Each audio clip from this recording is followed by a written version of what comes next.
Good afternoon, everyone. My name is Sarah Phillips. I'm the director of the Robert F. Burns Russian and East European Institute at Indiana University, and I'm also a professor of anthropology here. It is such a pleasure to welcome my longtime friend, Mark Loustau, and a scholar who I have long admired and whose work I have long admired, to speak with us today about his new book entitled Volunteers for the People: The Leisure Cultural Context of Transylvanian Hungarian Populism. The book was just published this July with Palgrave Macmillan, and really honored to host Mark for this talk today. Dr. Mark Roscoe Loustau is an anthropologist and scholar of religion, studying religion and nationalism in Eastern Europe. He lives in Boston after spending more than 3 years in Romania and Hungary conducting research on the history of Catholic pilgrimage. He works at College of the Holy Cross in Worcester, Massachusetts, as managing editor of the Journal of Global Catholicism. Mark is fluent in Hungarian and proficient in Romanian. Dr. Loustau's opinion articles have appeared in major US and European newspapers and magazines, and he uses his research to give smart and surprising fact-based commentaries on contemporary events. Mark has delivered invited lectures at European and North American universities, now including Indiana University, and has presented at numerous international conferences. I mentioned his new book, which is entitled Hungarian Catholic Intellectuals in Romania, Reforming Apostles, which explores how contemporary Hungarian Catholic intellectuals are forging an ethical concept of nationhood. And forgive me, at the beginning, I gave you the title not of his new book, but of the talk today. So my bad. Let's regroup. Yeah. The book. Actually, kind of like I like this the other title better for the book. But anyway, yes. Okay, to review. The book is titled Hungarian Catholic Intellectuals in Romania, Reforming Apostles. The talk, which is based on said book, is Volunteers for the People: The Leisure Cultural Context of Transylvanian Hungarian Populism. I want to thank our co-sponsors of today's lecture. In addition to the Russian and East European Institute at IU, we also have generous co-sponsorship from the Department of Anthropology, the Department of Religious Studies, the Department of Central Eurasian Studies, and the Inner-Alec and Uralic National Resource Center. So, Mark, all the Dan S's and I and REEI and Indiana University welcome you and cannot wait to hear from you. Thank you so much, Sarah. It is a pleasure to be here. Thank you so much to all the co-sponsoring organizations and to the support staff for bringing us together today. It's a real pleasure, and I'm very glad to be here to talk a little bit about my book. And just to begin, I have just a few slides, so I'm just gonna set up the share my screen. Let's see if I can do this. There we go. Does that work for everybody? Good. So, several Transylvanian Hungarian Catholic intellectuals, like the priest Csaba Bojta, pictured here on just one of the occasions he has met Hungarian Prime Minister Viktor Orban, have risen to prominence over the past 3 decades while reviving a century-old ethnic minority tradition of educational service. In this practice, which I call the Transylvanian Hungarian intellectual tradition, ethnic minority teachers feel called to live in villages and educate the rural populace, or people.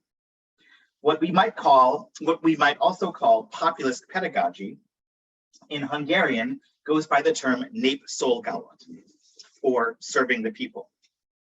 In the years following World War I, when the Austro-Hungarian Empire's dissolution made Transylvania's Hungarian population into an ethnic minority in the expanded Romanian nation-state, Transylvanian Hungarian intellectuals argued that teachers should not look to the Romanian state to set their goals and authorize their work, but rather should embrace a calling to serve the people. Part of my book, Hungarian Catholic Intellectuals in Contemporary Romania, examines the volunteering practices at the orphanages and group homes that Csaba Bojta founded in the 1990s. At this time, he and other intellectuals were looking back to the interwar period and their forebears' response to the end of the Austro-Hungarian Empire as a model for how to rethink the purpose of the ethnic minority education, then following the collapse of state socialism. By the 2010s, when I began my fieldwork, Brother Csaba, as he is also known because he is also a Franciscan friar, was seeking to grow his network even further by expanding his base of volunteer support. Specifically, he began appealing for volunteer labor from urban and middle-class Hungarians from Hungary, who had not previously supported his orphanages, but were now showing new interest in Transylvania's Hungarian educational system. Indeed, my fieldwork coincided with a landslide election victory for Hungary's nationalist right wing, which in the campaign had criticized the left wing for insufficiently supporting cross-border ethnic Hungarian communities. While ethnic minority intellectuals like Brother Csaba responded to the 2010 election by organizing programs that did indeed attract new volunteers from Hungary, as I will show in this presentation, working with these volunteers posed new and unexpected challenges to prominent Transylvanian Hungarian Catholic intellectuals. In the first section of the talk, I describe one of several initiatives to renovate Brother Csaba's orphanages that I participated in. During one project, some volunteers became upset when others were easily distracted from their work by opportunities for spontaneous fun and relaxation. In Brother Csaba's theological writings, he has actually distanced himself from the desire for relaxation, calling it the byproduct of the leisure and tourism industry's overly strong influence on Hungarian society. In the same publications, though, Brother Csaba identifies the new volunteers' cravings for spontaneous fun in his own self, while redirecting these desires toward Transylvania's nationally resonant natural landscapes. In the second section, I examine a conflict of ethical orientations that emerges from Brother Csaba's outreach to spiritual seekers from Hungary. A recurring motif in his writings is the experience of being torn between attending to orphans' needs and attending to spiritual seekers' desire to ply him with questions in search of his wisdom. In an analysis of several passages from his texts, I show how interactions with spiritual seekers become a matrix for reviving the notion of collaborative presence that had been a core motif of the interwar ethnic minority tradition of voluntaristic education. While there has been a recent explosion of scholarly interest in Christian populism and nationalism, this growing body of research has yielded few signs that such movements are, like other social and religious reform initiatives, fundamentally unstable. That is, that they are beset by contradictions among different religious orientations and mediated through other social fields like the international tourism market and consumer culture, and as a result, call on key actors to engage in a tense process of accommodating and redirecting conflicting meanings and desires. Social scientific attention to such processes has been occluded, first by the habit of narrowing the social nexus of populist movements to a binary relationship between a leader and the people, bound together in practices of political representation, or in my case, of a populist educational movement in practices of ethical formation. We can gain a greater understanding of the social dynamics of Christian populist and nationalist movements by looking beyond Brother Csaba's relationship with the people, the children he serves in his orphanages, to consider how his conflictual interactions with volunteers provide a matrix for reworking the Transylvanian Hungarian intellectual tradition. Second, we would also be aided by moving beyond crypto-normative accounts of Christian populism and nationalism, especially accounts about politicians who nationalize, culturalize, politicize, or otherwise hijack Christianity to legitimize their rule. Distinguishing between Christianity before and after politics opens these accounts to the classic charge of conflating a prescriptive definition or distinction with a descriptive one, since the authors often betray their preference for a hypothetically pre-political, unhijacked Christianity. An alternative is to show how Christian populist movements are embedded in broader consumer cultures that discipline multiple types of religious desiring. Indeed, Hungarian consumer culture has long supported spiritual seeking and encouraged people to purchase a wide variety of goods with the goal of advancing their spiritual growth, I show how Brother Csaba's familiarity with consumer culture provides him with opportunities to creatively reappropriate certain narrative genres and styles that spiritual seekers consume in Hungary's contemporary religious marketplace. Finally, I conclude by taking a step back to consider the method I use to analyze Brother Csaba's theological publications. As the dialogue between anthropology and theology grows apace, with several books due out or recently published, I will reflect briefly on how anthropologists should analyze the theological texts they encounter during fieldwork.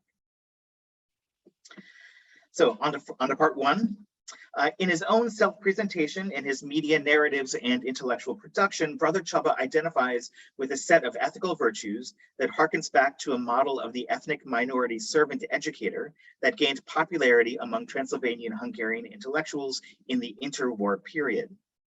After the dissolution of the Austro-Hungarian Empire, economic chaos and political violence in Hungary, and the emergence of a nationalizing Romanian state in Transylvania, ethnic minority intellectuals sought a new rationale for teaching.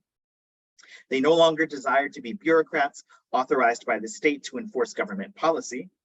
Instead, key interwar Catholic theologians argued that ethnic minority teachers should pattern themselves after the early Christian apostles, who traveled from town to town, teaching groups of Christians gathered in small house communities. In this period before Christianity became the official faith of the Roman Empire, Christians were not welcome in the empire's extravagant and decadent official religious institutions, so argued interwar Catholic intellectuals. Faced on the one hand with the Romanian state seeking to take over and kick them out of Transylvania's educational institutions, and on the other with a Hungarian state that was incapable of defending them against these actions, ethnic minority intellectuals sought to model their pedagogical practice after the apostles' successful historical example, which required neither state support nor state authorization to undertake. Like these energetically peripatetic early Christian teachers, Brother Csaba is too enamored of his strenuous lifestyle to sit down for an interview or to write a book. His theological publications are records of the interviews he gives from behind the wheel of his donated secondhand van while driving among his far-flung orphanages. Besides a love of the strenuous life, he demonstrates in his lifestyle and espouses in his anecdotes virtues like humility and poverty, dedication, persistence, sacrifice, responsibility, loyalty, composure, and intellectual sobriety. Contemporary Hungarians from Hungary, according to anthropologist Christina Fehérvári, cultivated radically different virtues as part of a generational critique of early socialism. Throughout the 1980s, Hungarian citizens went on vacation to rural areas and also associated these milieux with values like whimsy, play, spontaneity, and fantasy. In doing so, she argues, they rejected the emphasis that post-World War II socialist regimes had placed on adult productivity, responsibility, and sacrifice. The contrast could not be clearer between the playful desires that Hungarians from Hungary bring with them on vacation to Transylvania and the seriousness of the Transylvanian Hungarian intellectual tradition. On the one hand, Brother Csaba might have treated these different orientations as clashing ethical cultures, two sets of mutually exclusive and incompatible virtues. Faced with such an irremediable conflict, he might not have bothered at all to appeal to volunteers from Hungary, since any interaction between the two groups would have produced disillusionment and alienation rather than solidarity and support. Instead, Brother Csaba touted his own penchant for fun and encouraged those unfamiliar with Transylvania to visit and enjoy the region's natural beauty. In a passage from a 2012 book of interviews marketed to readers in Hungary, Brother Csaba claims to share his readers' disdain, not only for cookie cutter vacations, but also for leisure getaways. Brita declares that he has never gone on holiday, quote, at least not the resort style trip that most people think of, end quote. Still, he's always up for a spur of the moment lark. If you come with me, especially in the summer, he chortles, you should bring your swimming trunks, because I'm always likely to pull over to take a dip in a lake. Brother Csaba, the dedicated educator, is too full of energy to stop for long besides these lakes. But in his writings, he describes the beauty of important landmarks and natural features, all resonant with Hungarian national and historical meaning, that he sees through his car window especially. the forested Lake St. Anne, which is actually where he is in the boat on the left-hand side, the scenic view from Harghita Mountain, and the alpine hay meadows around Gimes appear in his books, and he describes them with phrases like as beautiful as a folk tale, drowsy and exotic, concepts associated with what anthropologist Margit Fleischmidt calls the rural Orientalism of Hungarian folk cultural enthusiasts. By talking about jumping in a lake, gazing on scenery as it speeds by, and feeling a national resonance with these settings, Brother Csaba announces to prospective volunteers that they can enjoy caprice and fantasy as well, but they can also attend with weighty seriousness at the same time to the deeply important task of reforming the ethnic minority educational system alongside him. One summer during my fieldwork, I participated in a week-long volunteer project to help renovate one of Brother Csaba's orphanages in the Csuk Valley. Brother Csaba had advertised the project in Hungary, using his website and appearances in state-run media outlets to make an appeal for volunteers. About 50 people crossed the border for the project. In addition to the volunteers, Brother Csaba had invited several former residents of the orphanage to work with us. Ambrus, a 21-year-old who lived in a nearby city, was one of these former orphanage residents. He was assigned to my small group, whose job was to dig up an overgrown section of earth outside the building to prepare it for ornamental rose bushes. For the first several days, along with two men, friends in their mid-20s from Budapest, and a similarly urban couple with a 10-year-old son, Ambrus and I attacked this dirt with pickaxes and shovels. It was a dry August. Our tools kicked up a lot of dust, and we quickly emptied the water bottles provided. On the volunteers' second afternoon, Ambrus and I offered to get some more. The area's tap water is not the best, but the Csuk Valley is home to many natural springs. So Ambrus and I gathered up several empty bottles alongside the young friends from Budapest, whose names were Lotzi and Sanyi. Lotzi and Sanyi came across in general as quite stylish, with a confident, even jaunty and informal demeanor. As we walked over to the spring, I heard about their recent week-long stay at a beach resort in Greece and a future plan for a week at a music festival in France. After we were done filling bottles, seemingly on a whim, Ambrus asked if we wanted to see what he called the well, and Lotzi and Sanyi both said yes. So Ambrus led us in a line along a narrow path of wooden planks, which zigzagged away from the spring out into a field. The path led to a circular wooden structure, open to the sky, but with low walls that hid it from the road. In the center lay a hexagonal pool, Ambrus's well, bubbling with water the color of rust. Ambrus was already pulling off his shirt. Lotzi stopped to unbutton his shorts, but Sanyi simply walked up to the spring and half slipped, half stepped into the water. Next in, I exhaled at the shocking cold. After a few more dips, which inspired not a small amount of laughter, we laid out in the shadowless afternoon sun. As my gaze slipped across the pine green hills, it occurred to me that many Hungarian tourists to Transylvania would have recognized my languorous feeling, that the Csuk Valley indeed is so beautiful, it's like a folk tale. When we returned to the work site, Ambrus told the married couple on our crew that we had gone swimming and offered to take them the next day. Although the married couple demurred, looking down at their shovels and grumbling, "It's preferable to work," others were enthusiastic about Ambrus's offer. The following day, he took another group swimming, and they remained away for quite some time. The day after, he disappeared again with a third group. I remained at the work site to hear the grumbles turn into vocal complaints. Several volunteers shared their grievances with others around the worksite until that evening I saw Brother Csaba take Ambrus aside for a private conversation.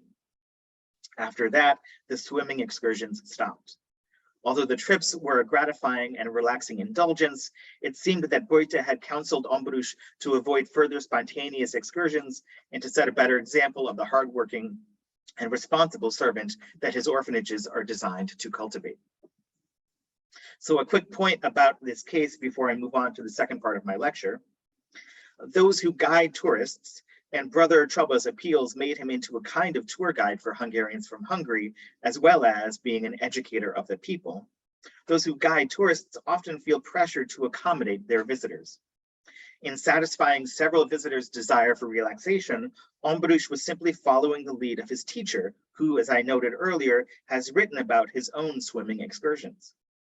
The tourist gaze, as anthropologist John Urry defined it, is indeed a powerful logic that draws guides into colluding with a particular set of ideas about spaces like Transylvania, which for Hungarians has long been marked out and constructed in the national tourism market. We might even call the orphanage renovation project an instance of voluntourism, an increasingly popular type of travel that combines entertainment and charity by promising travelers an opportunity to give back to local communities. While voluntourism is now a hallmark of the global market, Brother Csaba did not use such a designation, and the conflict that erupted over Ombrush's swimming trips suggests that expectations about the role that relaxation should play in the event's mix of entertainment and charitable work was to a certain degree still up for grabs. On to part two. In the interwar ethnic minority intellectual tradition that Brother Csaba has helped revive, pedagogical authority is granted not by a state educational system and demonstrated in state-given professional credentials, but rather in the experience of a calling to engage in the ethical formation of the rural populace, or the people.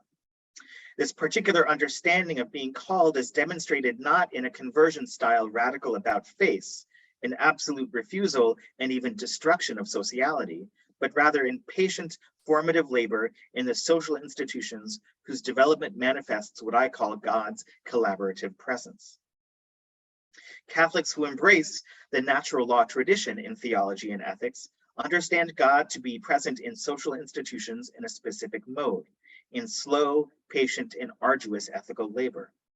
This is not any ethical labor, but rather the cultivation and perfection of human beings in and through specific divinely ordained social groups. Thus, the natural law tradition amounts to a Catholic social ontology in which God's laboring presence in the family, civil society, and the church constitutes these groups as privileged sites for human beings' educational work. Human beings work alongside God by participating in the natural social processes proper to these groups. And this sense of co-laboring with the divine is where I get the term collaborative presence. The spiritual seekers to whom Brother Csaba was now appealing, however, were disciplined into their particular religious orientation, not in the Catholic villages of interwar or post-socialist Transylvania, but rather in socialist-era urban Hungary, and thus under very different political economic conditions. Beginning in the 1970s, sociologist Miklos Tomka began surveying Hungary's urban populace to track an emerging religious orientation he called being religious in one's own way. Subsequent generations of Hungarian sociologists have compared this type to Western European and North American sociologists' concept of the seeker attitude. Zsuzsanna Bögre, for instance, writes that Hungarian seekers engage in practices directed to their inner self and focusing on their personal world.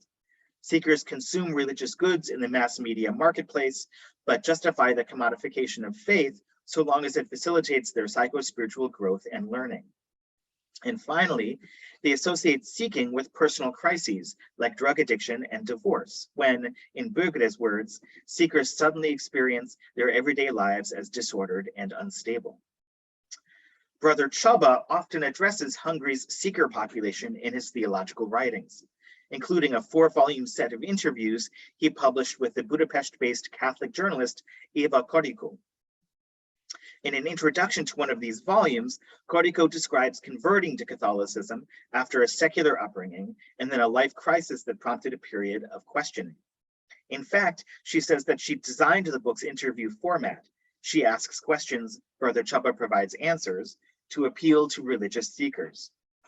While preparing for the interviews, she writes, I tried to excavate out from within myself that former I of mine, the one who was so skeptical, inquisitive, and investigated everything.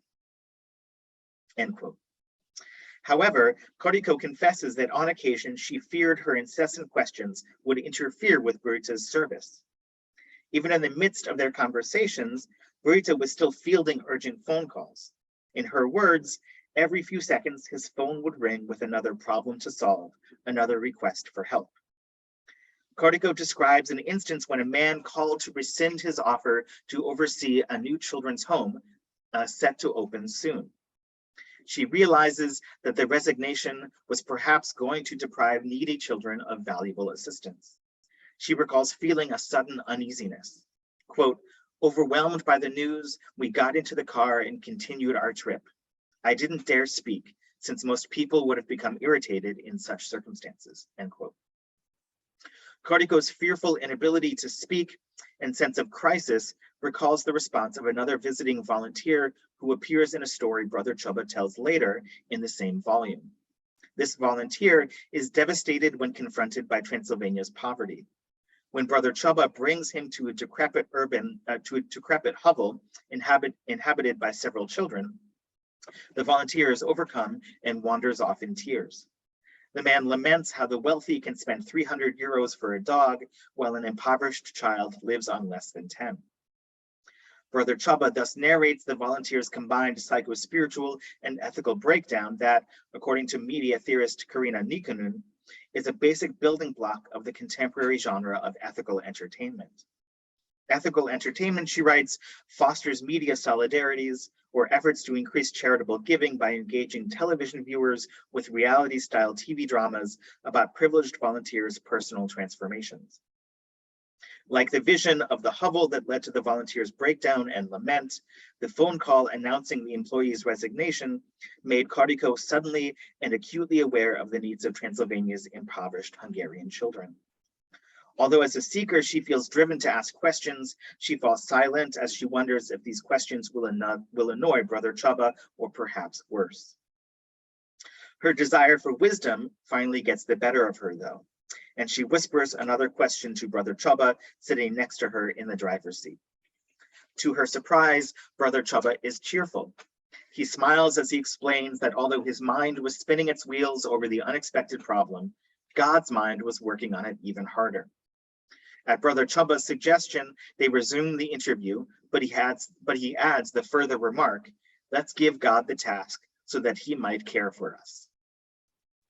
Brother Chubba offers a similar message to the weeping volunteer. Even more dramatically, in that context, he shifts into the second person to address the man directly and intimately, imitating the soothing tone and cadence of a guided meditation recording that the average Hungarian seeker might use to calm down after an especially hectic day at work. "You believe that you are not just part of the world," Brother Chubba comforts, "but a partner of the God who, out of infinite love, eternally continues to create the world." End quote. Brita's coup de grace is a dramatic revelation of collaborative presence. "You are indeed God's co-worker," he tells the man. In both cases, with the anonymous volunteer and Cortico the journalist, Brita plays a necessary nurturing and accompanying role, almost like he is a midwife to the revelation of God's presence in the seeker-cum-servant's life. Brother Chubba leads both to feel God's presence, but in a particular manner. God is the eternal collaborator, patiently laboring alongside them personally. Not coincidentally, this particular theological understanding of grace was central to the Transylvanian Hungarian intellectual tradition during the interwar period. Brother Chubba invokes the interwar theological motif of collaborative presence in and through the genres of ethical entertainment and guided meditation that are familiar to the population of spiritual seekers that emerged during Hungary's late socialist period. Brother Chubba not only carries forward God's collaborative presence, but extends the work of reviving the Transylvanian Hungarian intellectual tradition that he began in the 1990s. So finally, how should anthropologists who study Christian communities analyze the theological texts we encountered during fieldwork? Books like Brother Chubba's collections of theological reflections and interviews. Anthropologists of Christianity have already provided several models. For example, in her study of American evangelical prayer, When God Talks Back, Understanding the American Evangelical Relationship with God, Tanya Luhrmann reads a broad swath of evangelical theologians' books, treating them essentially as how-to manuals for the everyday practitioner of prayer. Adopting a more targeted approach, anthropologist Joel Robbins, in his 2020 book, Theology and the Anthropology of Christian Life, takes a deep dive into the work of 20th century German Lutheran theologian Eberhard Jungel. Robbins did fieldwork with the Yoruban people of Papua New Guinea, and he says that Jungel's ideas help him make explicit aspects of their Christian worldview that had remained latent in his earlier publications, primarily because they were guided by anthropological theoretical frameworks. In this talk, I've tried to situate the political, economic, and social context of works by an influential Hungarian theologian, questions that Robbins does less to address in his appropriation of Jungel's writings. While these questions drop out of Robbins' anthropological reading of German Lutheran theology, they guide my investigation into Brother Chubba's practice of taking up and adapting genres and styles like ethical entertainment and guided meditation. Beyond these two options for reading theology as how-to manuals and sources from which anthropologists extract useful theory, I develop a third option through my examination of the concept of collaborative presence in Brother Chubba's writings, an approach that both situates a particular theological oeuvre and appreciates the ways in which theologians creatively carry forward ideas by synthesizing them with different styles and genres. Thank you so much for your time and your attention.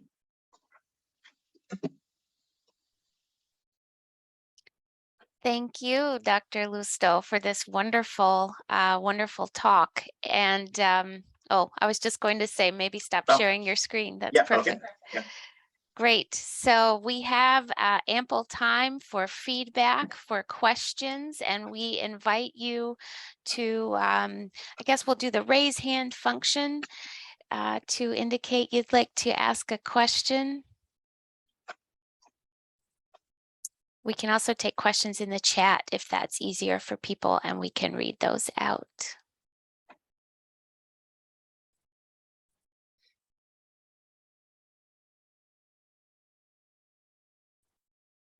Yes, Alina.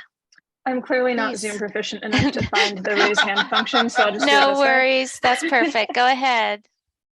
I'm really interested in this notion of collaborative presence, and the way you put it, I think, was sort of co-laboring with the divine. And I'm wondering, like, if and to what extent this is gendered at all in either Brother Chubba's writings or within the sort of communities that you did field work in. Mm-hmm. Yes, absolutely.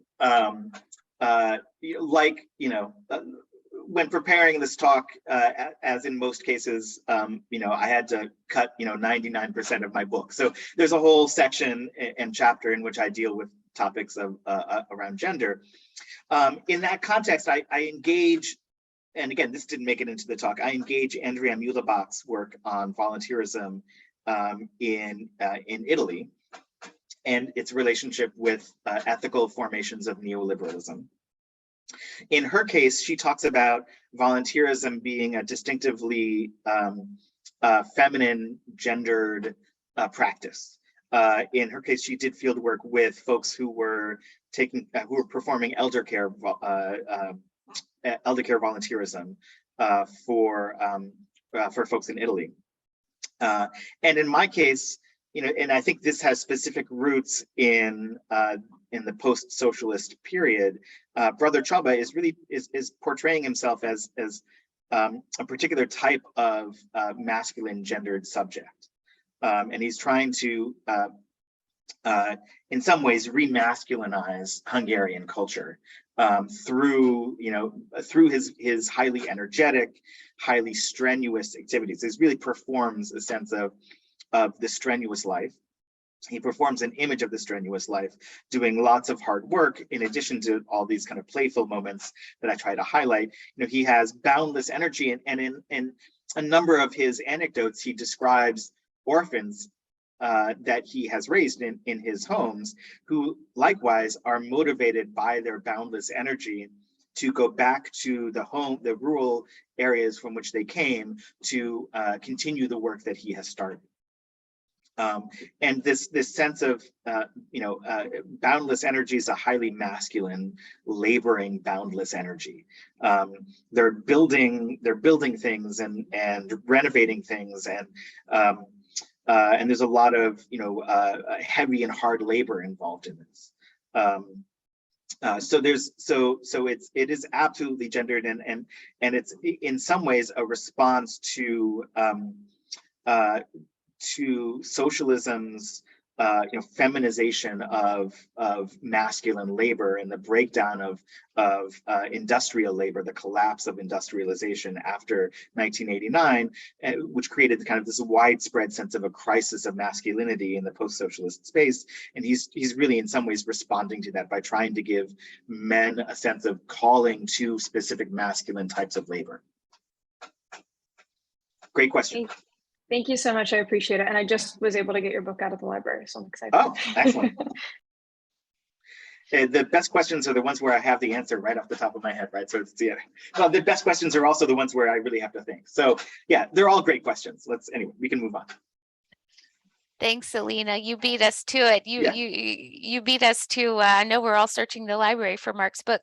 I was just going to say, Mark, especially after your talk, I cannot wait to read your book in its entirety.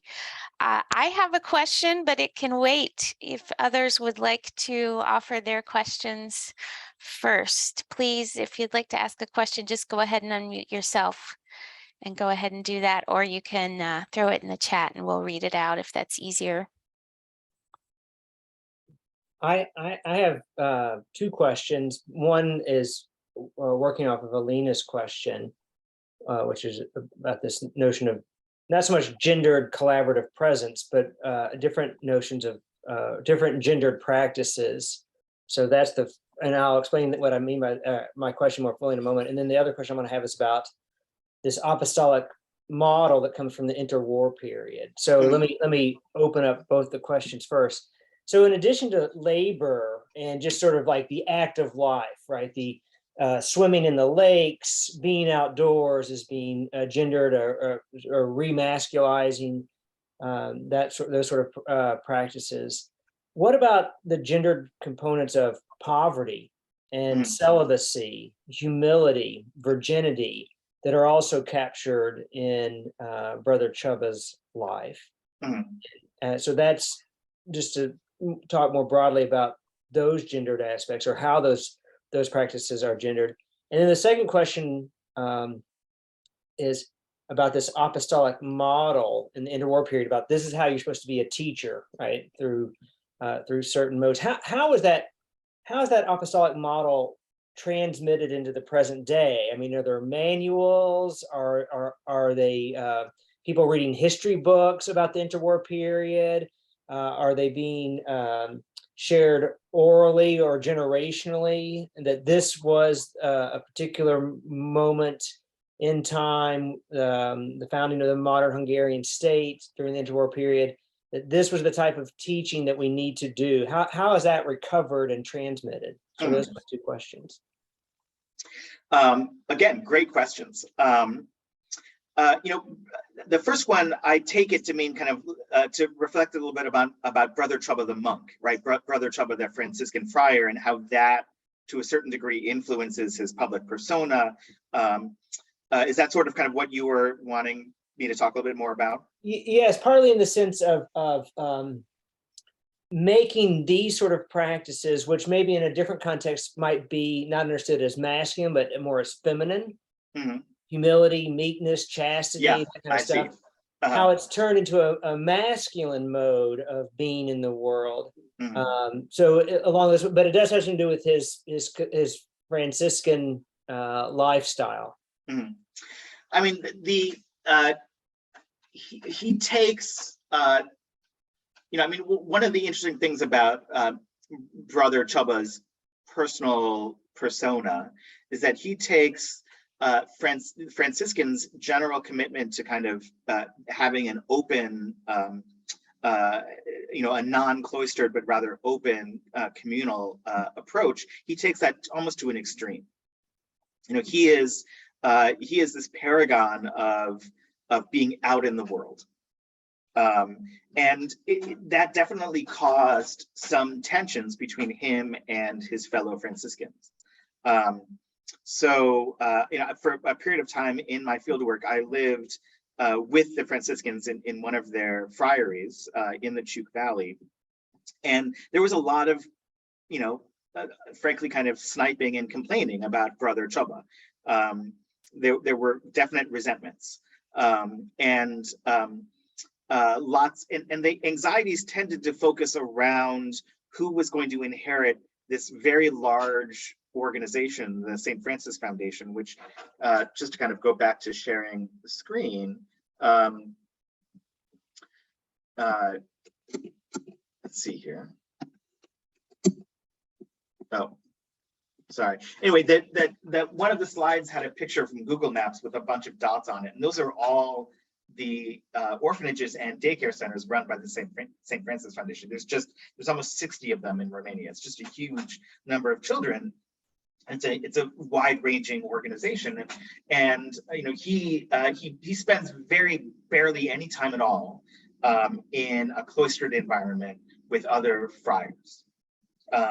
So the virtues, the ways in which the virtues of poverty, humility, and obedience are generally cultivated, the sites where they're cultivated, the communities in which they're cultivated, which are these friaries, these spaces marked out for monastic practice. He spends barely any time at all in them. And his public persona is not at all connected to them. There are lots of images of him in front of his orphanages, but almost none of them of him in a cloistered setting. So in some ways, he's really, he's created a certain amount of tension by trying to break open the monastic tradition, by appropriating or identifying himself with this pedagogical tradition. And if these virtues that you've described have a certain gendered identity to them, and they're categorized in as feminine virtues, he's certainly running as far away from them as possible. As for the second question, help me remember what it was. Yeah, it was just so you were saying that there was this apostolic model. Yes, yeah. How was that recovered? So primarily through a campaign to canonize the kind of chief theological advocate and originator of the Transylvanian Hungarian tradition or intellectual tradition of the interwar period. So there's a figure very well known now in Hungary and Romania named Áron Maraton, who was a bishop of the Transylvanian Archdiocese beginning in the 30s all the way to 1980.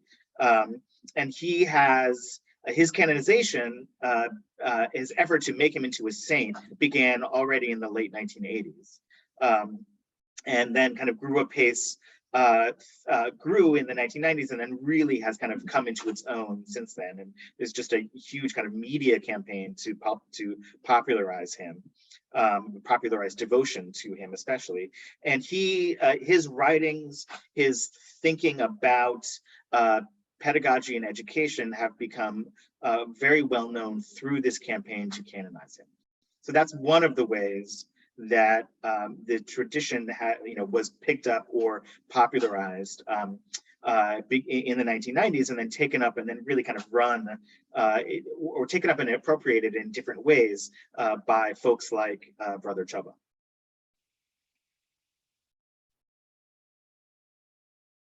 Thank you. Thank you, Mark. Other questions from our audience?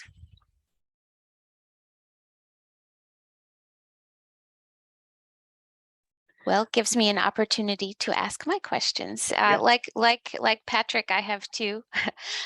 The first is, it probably didn't escape anyone's attention that the service and the volunteer opportunities that Father Choba has devoted himself to are orphanages, right? And thinking about sort of the history of orphanages in Romania, I'm just wondering, is there a political critique embedded in this, a critique of Romanian communism? Why orphanages? So that's Yeah. the first question.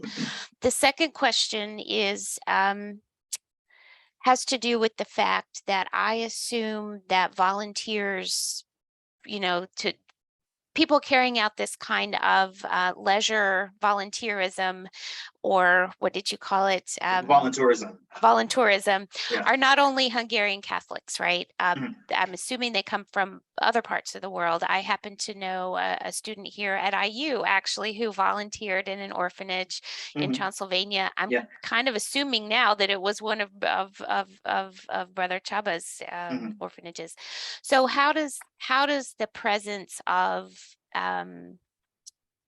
I guess non-Hungarian or even non-European volunteers affect this picture? Two great questions. So certainly there is a political critique of the history of the Romanian childcare system, Romanian orphanages. In this case, there's kind of widespread throughout the post-socialist space, there's a nationalization or rereading of communist history through the lens of nationhood. And for many Transylvanian Hungarian intellectuals and activists in the 1990s, like Brother Chaba, they read the Romanian orphanage system not only as an abusive system that spoke to the injustices of communism. They also read it as an attempt to culturally assimilate and ethnically assimilate Hungarians into a Romanian majority. So in many ways, the creation of all of these orphanages is a redirection of the circulation of human bodies back into ethnic Hungarian spaces. And if you take a look at that map, a lot of the orphanages are very much and primarily located in majority Hungarian areas of Romania. And so the idea here is to re-ethnicize Hungarian children who are under threat of assimilation to the Romanian majority. So and that move, that justification, that rationale was very relevant in the 1990s when people had a sense, that the effort to assimilate Hungarians had taken place just recently in the recent past under communism. Now that rationale is changing, it's broadening. Brother Chaba is talking a lot more about poverty and a little bit less about the dangers of intentional state assimilation, and a lot of this has to do with his effort to kind of reimagine and the rationale for servant pedagogy, as well as to bring in broader to expand his base of volunteers. So, this original rationale as the critique of communism, the political critique of the Romanian nation state was definitely relevant and provided the impetus for his kind of first launch into fame. As for the second question, again, I may have to help me remember what it was. Foreign volunteers? Or, yeah, foreign volunteers. There's a to focus, to provide kind of a manageable focus for my book, I didn't deal with this phenomenon, even though I participated in, and I was a translator for some of these, international volunteerism trips. There was an organization run by an English woman called Care to Travel that was based in the Chuk Valley and worked with a lot of Brother Chaba's orphanages. So there's an article that will be written at some point by me about about the slippages of meaning and misunderstanding when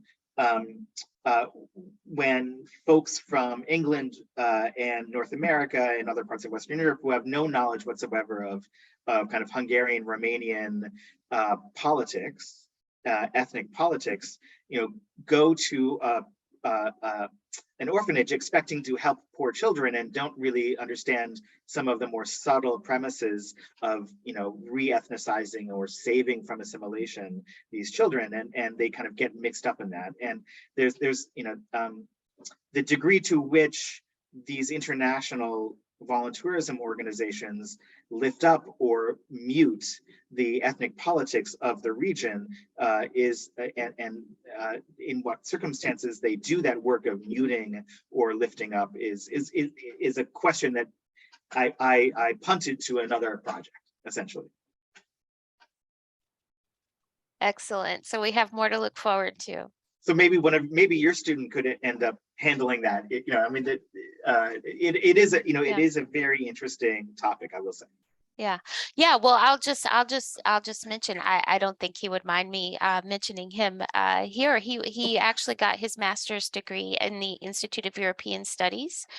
And his name's Alberto Sostre.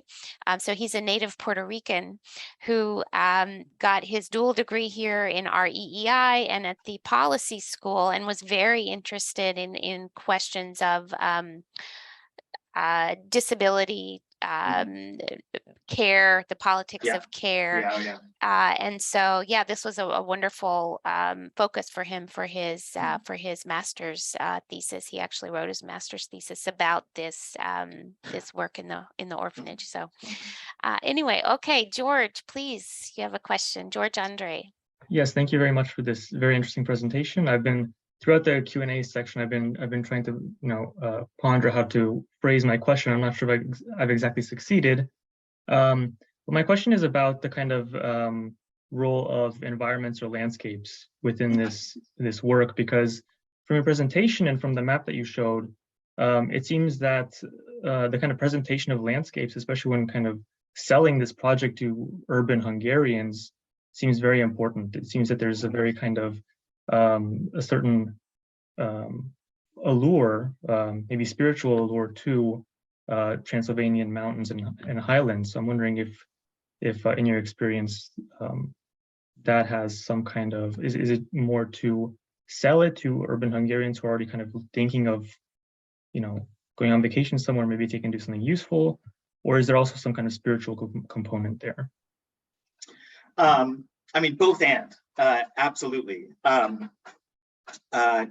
At one point, and again, this is Brother Csaba appropriating a kind of a pre-existing tradition of Hungarians traveling to Transylvania to experience, to have these kinds of, I don't want to say mystical, but rather, whimsical, fantastical, playful experiences in an enchanted natural setting. He's looking out his window and he's describing in one of his books how when he sees the landscape, it bears the presence of God, just like the Eucharist, when it has been transformed into the body and blood of Jesus Christ, bears the presence of God. And these two images in his mind, he says, kind of overlap on each other. The Transylvania's natural landscape and the presence of God in the Eucharist are very similar to each other. And so he's, in that case, trying to kind of accomplish a synthesis of, is again addressing Hungarians from Hungary who traveled to Transylvania in search of certain enchanted experiences, but he's trying to take that expectation and that desire for enchantment away out of the kind of folk cultural milieu and merge it with a certain Catholic sensibility. So he's definitely working with and sees himself as almost obliged to work with Hungarians' expectations built up through their experiences, built up through the emergence of the kind of folk cultural revival that began in Hungary in the 1970s and the 80s. But he's not entirely comfortable with it.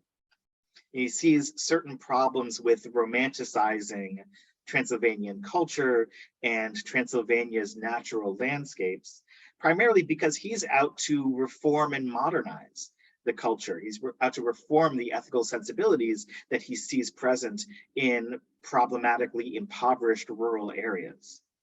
So he wants to acknowledge, accommodate, recognize Hungarians' desire for orientalized landscapes and orientalized folk cultures in Transylvania, but at the same time, he doesn't want to entirely give in to that particular approach to traveling to Transylvania because he doesn't see it as benefiting his own project of modernizing rural communities. So it's a, you know, he's both obliged and also you know, he's obliged to deal with this stuff, and at the same time he feels like it's an opportunity to perhaps even lead some of these folks towards Catholicism, but he's never explicit about trying to convert. It's always, you know, let me take some seekers and see, and I can lead them to being servants, but if they become Catholics, that's another issue entirely. Did I answer your question?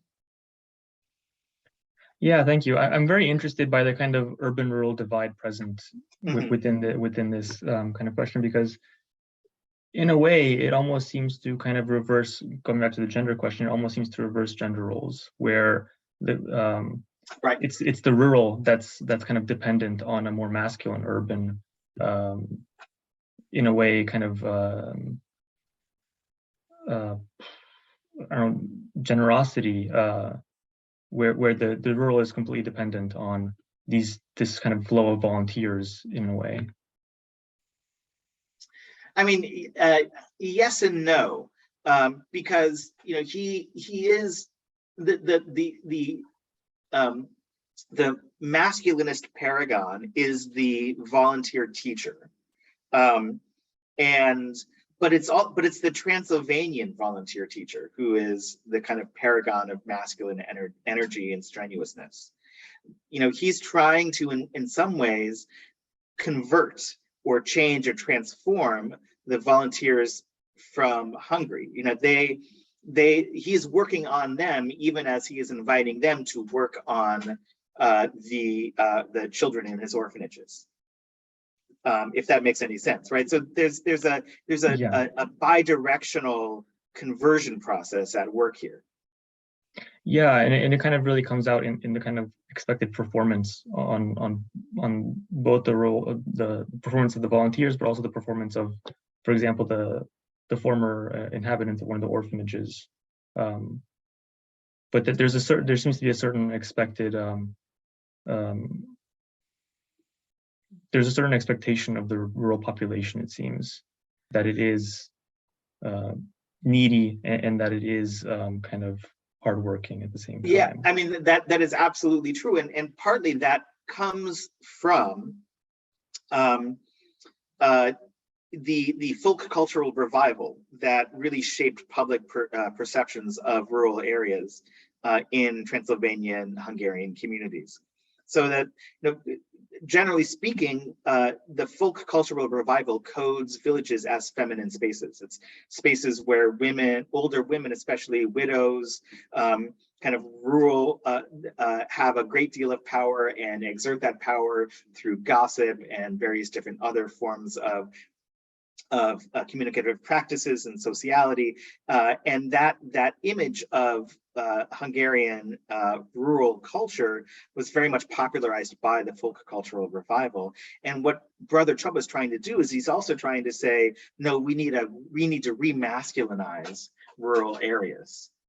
So he is also, you know, presenting a critique of the folk cultural revival, which he never comes out explicitly and says that folk cultural revivalists are doing damage or that they need to kind of change their ways, but he's definitely providing an alternative attitude or a set of alternative practices towards rural culture.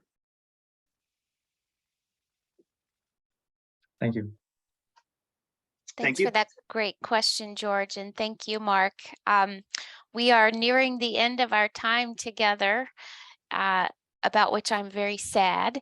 So, but I want to remind folks, I'm going to share my screen here, remind folks about Mark Roscoe Loustau's new book, Hungarian Catholic Intellectuals in Contemporary Romania, Reforming Apostles. We've had a small taste of that and the richness of his fieldwork, the richness of his analysis today during the talk.